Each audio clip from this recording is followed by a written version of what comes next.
안녕하십니까. 여러분과 함께 위대한 선교사의 이야기를 통해서 우리 신앙의 교훈을 나누고 있는 천안 반석교회 민필원 목사입니다. 네, 오늘은 네 번째 시간인데, 오늘은 중국을 선교했던 위대한 선교사 허드슨 테일러를 여러분과 함께 나눠보려고 합니다. 허드슨 테일러는요, 1832년도 5월 21일에 영국 요크셔 반슬렛에서 태어난 사람입니다. 그의 아버지는 아주 웅변이 뛰어난 위대한 영국의 감리교 설교자였어요. 동시에 약사이기도 했었습니다.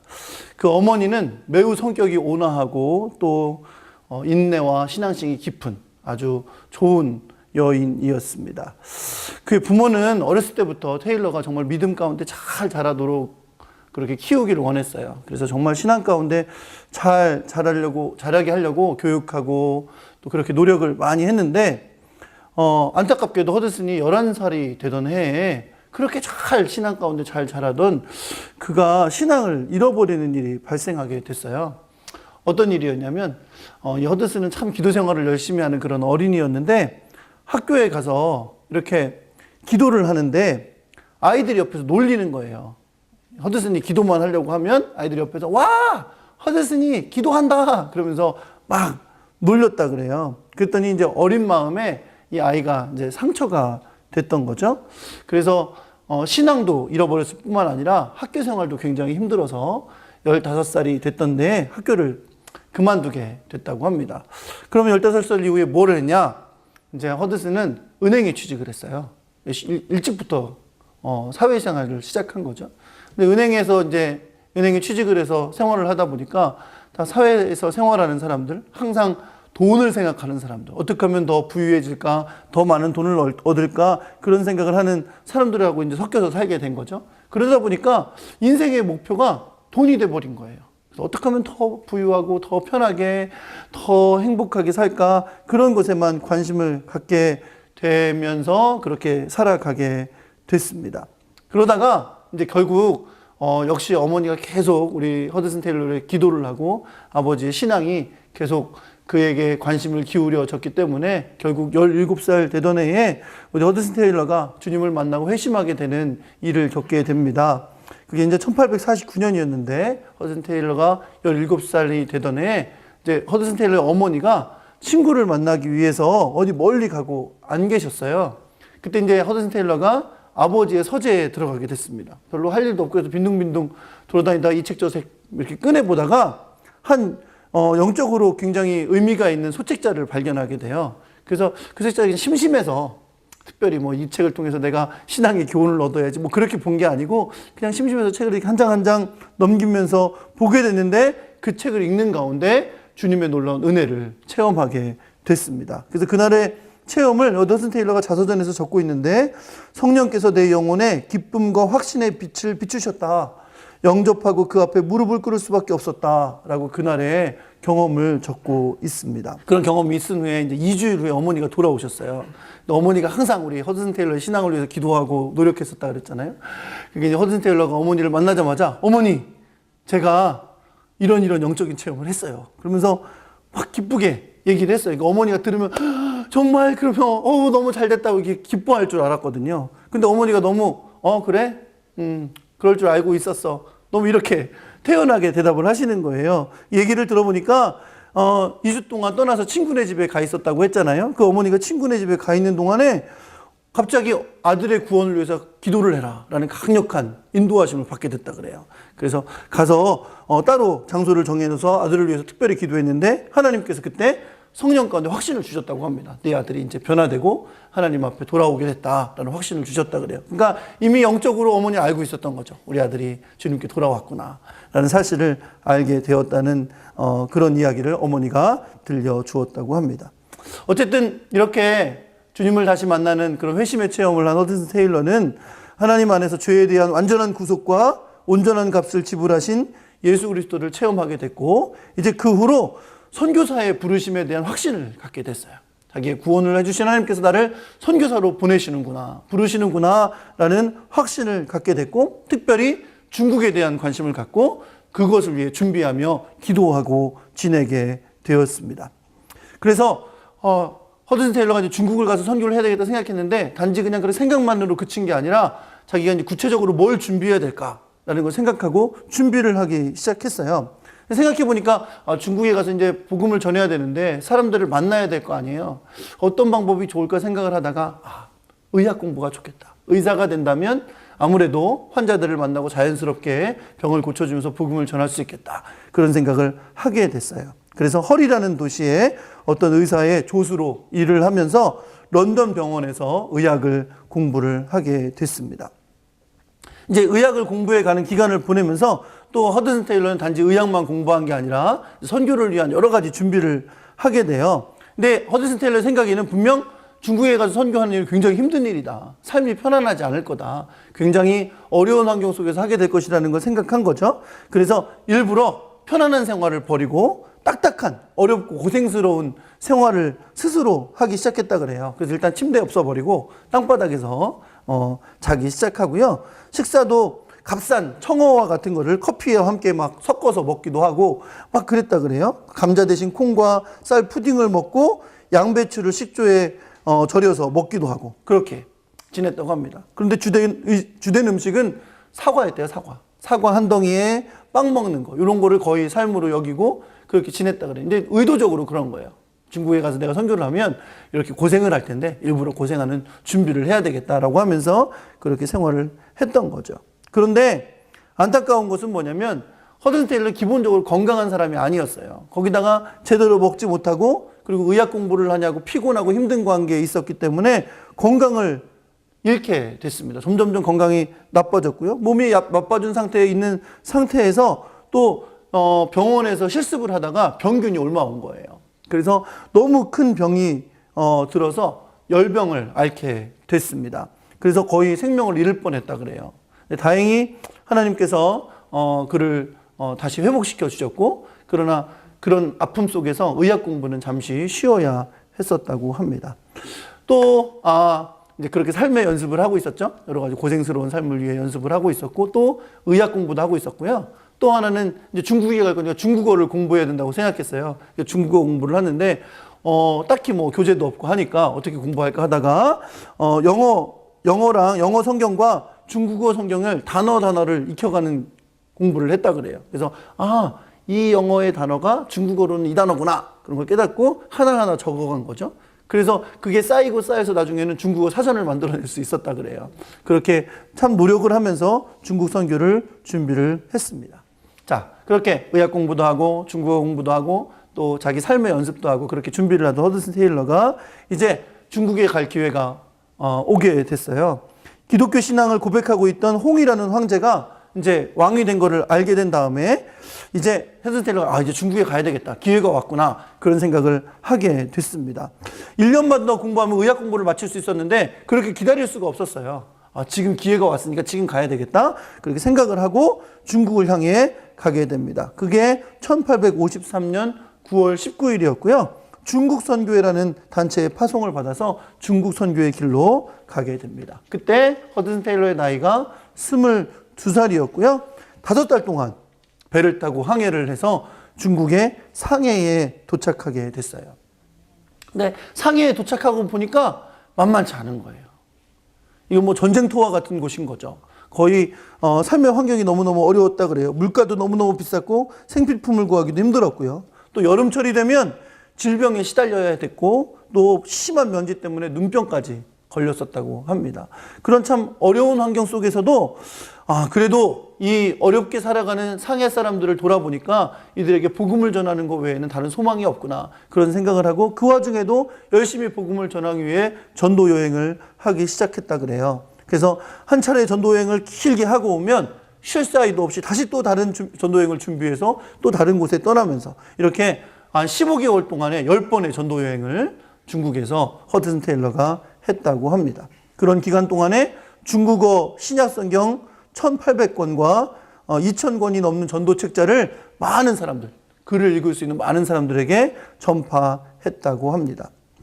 테일러는 이렇게 여러 군데 다니면서 전도를 하면서 많은 사람들에게 설교를 통해 감동을 주었는데 뭐 그가 중국말을 잘했겠어요. 뭐 특별히 언변이 뛰어난 것도 아니었어요. 그러나 그가 많은 영혼을 향한 뜨거운 심장이 있었기 때문에 그가 그 열정을 다하여 설교하는 것을 듣고 많은 사람들이 감동을 받았다고 합니다. 특별히 그는 중국의 많은 잃어가고 있는 영혼들을 바라보면서 한 달에 100만 명의 사람들이 하나님을 모르고 죽어가고 있습니다 라고 외치고 호소하면서 많은 사람들이 이 중국 선교에 동참하도록 사람들에게 이야기를 했다고 합니다.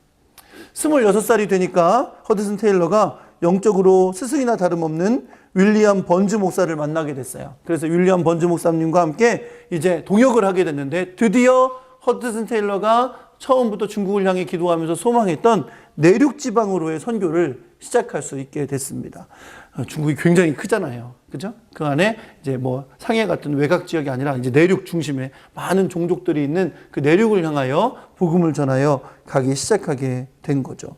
정말로 내륙 지방으로 진출하기 시작하면서 헌신적으로 복음을 전했습니다. 온종일 복음을 전하기 위해 걸어 다니면서 쉬지도 못하고 계속 한 하루에 3, 4시간만 자면서 계속 이동하면서 내륙 지방을 여행하며 전도를 했다고 합니다. 그러나 그렇게 내륙에 전도 여행을 하면서 허드슨 테일러가 한 가지 굉장히 중요한 사실을 깨달았는데 그 내륙에 사는 사람들, 그 사람들은 외부의 사람들을 많이 접해보지 못한 사람들이잖아요.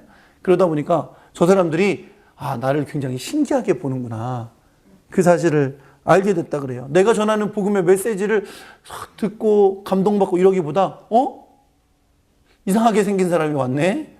저 사람은 머리 색깔이 이상하네.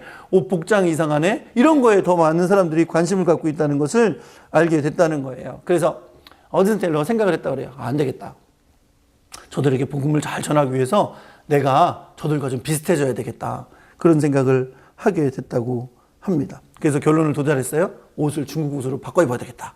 그리고 머리 모양도 중국 사람처럼 바꿔봐야 되겠다. 그런 결심을 했다고 합니다. 결코 쉬운 건 아니죠. 뭐 머리 모양 옷 바꾼다고 이렇게 생긴 사람이 달라지는 건 아니잖아요. 그러나 허드슨 테일러는 이제 노력을 하려는 거죠. 그래도 사람들과 비슷하게 돼서 그들과 친숙해져야 되겠다는 생각으로 노력을 하게 된 거죠. 그래서 처음에 이제 시도를 한 게 옷을 중국 옷으로 갈아입는 거예요. 근데 이게 서양에서 옷 입고 살던 사람이 중국 옷을 입으니까 편하지 않았겠죠. 그죠? 허리에 걸쳐 입기에 너무 헐렁한 바지였고 또 비단 옷이니까 얼마나 갑갑했겠어요. 딱 입었는데 그리고 신발도 항상 서양 사람들이 굽 있는 구두를 신었는데 굽도 없는 신발 이런 걸 신고 다니니까 처음에는 굉장히 불편했다 그래요. 그래도 어쨌든 내가 중국인들과 좀 비슷해져야 되겠다는 노력 속에 그것을 시도하고 실천을 했다고 합니다. 이제 두 번째 문제는 머리예요, 머리. 그죠? 서양 사람이니까 머리가 금발머리거나 그랬을 텐데 머리를 이제 까만색으로 그리고 변발로 바꿔야 했던 거죠. 그래서 이제 뭘 시도했냐면 염색을 시도한 거예요. 근데 일화에 의하면 허드슨 테일러가 염색을 하기 위해서 머리에 암모니아를 뿌렸다 그래요. 그래가지고 암모니아가 눈에 들어가서 눈을 실명할 뻔 했다고 합니다. 다행히 잘 아는 의사가 가까운 곳에 있어서 얼른 조치를 취해서 눈을 잃거나 되는 그런 일은 없었지만 어쨌든 큰일 날 뻔했던 일이 있었던 거죠. 그 후에 이제 다시 한번 또 시도를 해서 검은색으로 잘 염색을 했다 그래요. 이제 변발인데 이제 머리를 미는 거잖아요. 머리를 미는 것도 이제 했어요. 변발을 하고 났더니 그때 변발을 한 다음에 허드슨 테일러가 어떤 느낌을 받았는지를 글에 적어 놓았는데 난생 처음 머리털을 밀고 나니까 햇빛이 따가워서 견디기 힘들다라고 그렇게 말을 했다고 합니다. 그래도 참 귀하죠. 우리가 보기엔 참 웃기고 재밌는 일화에 불과하지만 그래도 중국 사람하고 같은 모습을 가져보려고 옷도 갈아입고 머리 색깔도 바꾸고 또 머리도 밀고 변발도 하고 이런 노력들을 허드슨 테일러가 했다고 합니다. 그런데 참 감사한 건 이런 그래도 값진 노력이 많은 열매를 맺게 되었다 그래요. 그래도 허드슨 테일러가 그렇게 노력을 했더니 많은 사람들이 이제 허드슨 테일러를 너무 외국인으로 신기하게 보지 않고 그가 전하는 복음을 듣게 되었다고 합니다. 근데 중국 사람들한테는 그렇게 호의적이 된 반면에 주변에 있는 선교사들은 안 좋아했다 그래요. 왜냐면 자기들은 그렇게 안 하니까.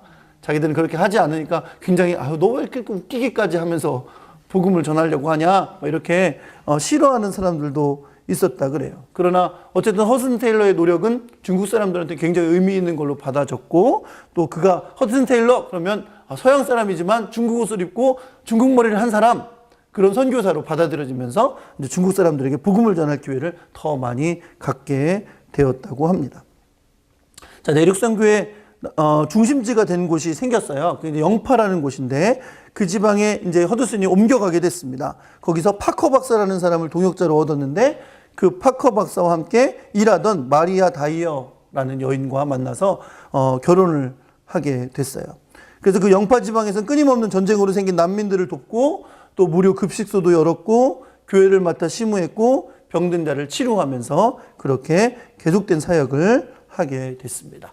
자, 허드슨 테일러가 중국에 간 지 한 7년 만에 1860년인데 이제 이 테일러 부부가 장기 휴가를 받아서 영국에 돌아오게 됐어요. 병의 치료를 받으면서 왜 중국으로 떠나기 전에 1년만 더 공부하면 의학 공부 마칠 수 있었다 그랬잖아요. 1년 동안에 이제 응용화학과정과 산부인과 과정을 마치고 왕립외과대학의 회원 자격을 획득하게 됐습니다. 그리고 영국에 갈 때 혼자 간 게 아니라 중국인 사람을 데려갔어요. 그래서 중국인을 데리고 가서 거기서 닝포 신약 성경의 개혁판을 이제 완성하게 됐습니다. 그런데 이 중국에 가 있다가 영국으로 돌아간 요 잠깐의 휴가 기간 동안에 정말 위대한 일을 한 것은 뭐였냐면 허드슨 테일러가 영국 안에서 중국 내지 선교회를 조직하게 된 겁니다. 테일러는 중국 여러 곳을 여행하면서 일하면 일할수록 수많은 사람들에 대한 복음 전파의 필요성을 느끼게 됐거든요. 그래서 이 사명을 감당해야 된다. 그 뜨거운 마음을 갖게 된 거예요. 그래서 사람들에게 다니면서 외쳤습니다. 수억의 사람들이 복음을 모른 채 죽어가고 있습니다. 매 시간 1000명의 사람이 이 죽음의 어둠 속으로 들어가고 있습니다. 라고 외치고 다니면서 많은 사람들이 이 중국 선교에 동참하기를 호소했다고 합니다. 그런 가운데 중국 내지 선교회가 탄생하게 된 것이죠. 그래서 허드슨 테일러가 34살의 나이로 중국에 2차 전도여행을 가게 될 때 선교를 위한 지방 선교사가 16명이 함께 동행하게 됐다고 합니다. 그래서 이 허드슨 테일러와 16명의 선교사들의 노력으로 말미암아 1년 만에 항주에 세운 교회당에 모이는 신자들의 숫자가 무려 1,500명이 넘치게 되었다고 합니다. 중국 내지 선교회는 그 후에도요, 중국의 모든 성에 선교사를 파송하게 됐다 그래요. 그 선교회가 설립된 지 30년이 지난 다음 1895년에는 640명 이상의 선교사들이 중국을 위해 자신들의 삶을 헌신하게 되었다고 합니다. 참 놀라운 역사죠. 19세기 말에 중국의 정세가 불안해서 1900년 6월에 황제가 외국인들을 살해하고 기독교를 말살하라는 명령을 내렸어요. 근데 그때 135명의 선교사와 53명의 선교사 자녀들이 살해를 당했는데 그때 그렇게 살해를 당하고 쫓겨나게 된 대부분의 선교사들이 이 중국 내지 선교회 소속의 선교사들이었다고 합니다. 이 당시에 스위스에서 병치료를 받고 있던 테일러가 1905년에 다시 중국으로 돌아갔지만 돌아간 지 한 달여 만에 병으로 하나님의 부름을 받고 말았습니다. 그러나 이런 중국 정부의 핍박과 어려움 속에서도 이 중국 내지 선교회는 계속적으로 발전했어요. 그래서 1914년에는 세계에서 제일 큰 선교회가 됐습니다. 그리고 1934년에는 1368명의 선교사가 활동했지만 다시 1950년에 중국 공산당에 의해서 다시 추방을 당하게 됐습니다. 그래서 그 후에 1964년에 이름을 바꿨어요. 단지 중국만 선교하는 게 아니라 온 해외를 선교하는 해외 선교회로 이름을 바꿔서 OMF라는 이름으로 더욱더 발전하게 되었습니다. 자, 오늘 우리가 함께 나눈 이 허드슨 테일러의 이야기를 통해서 한 두 가지를 교훈으로 삼으면서 오늘 강의를 좀 정리해 보려고 합니다. 자, 첫째는 뭘까요? 여러분, 자신이 선교할 대상과 그들의 문화를 존중하던 선교사가 바로 허드슨 테일러였습니다.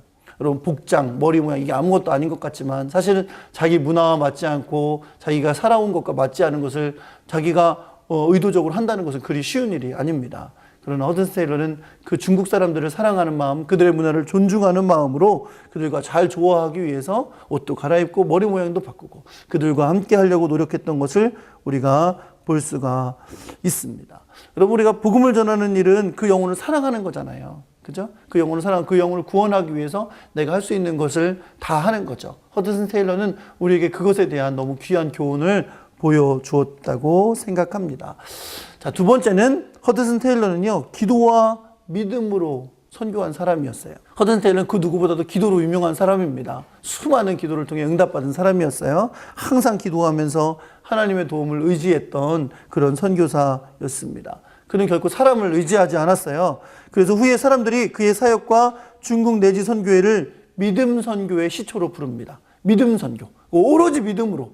사람을 의지하거나 돈을 의지하는 게 아니라 오로지 믿음만으로 선교했던 선교라고 부르기도 합니다. 그래서 요즘은 이 믿음 선교를 따라서 수많은 사람들이 오로지 믿음만으로 선교하려는 사람들이 많이 나타났어요. 그 후예들이 많이 나타나서 많은 선교단체들과 대학생들이 오로지 믿음만으로 복음 전하는 일에 동참하는 것을 볼 수가 있습니다. 여러분, 우리가 교회에서 또 우리의 삶에서 어쨌든 주님의 영광을 드러내기 원하고 또 주의 영광을 나타내며 복음을 전하는 사람 되기 원하잖아요. 그러나 중요한 게 뭡니까? 기도와 믿음인 거죠. 우리가 기도하면서 믿음으로 그 일을 감당할 수 있어야 될 줄 믿습니다. 허드슨 테일러는 그 중국의 넓은 땅을 복음화하기 위해 애쓰면서 우리에게 그러한 믿음의 귀한 교훈을 보여주었다고 생각합니다.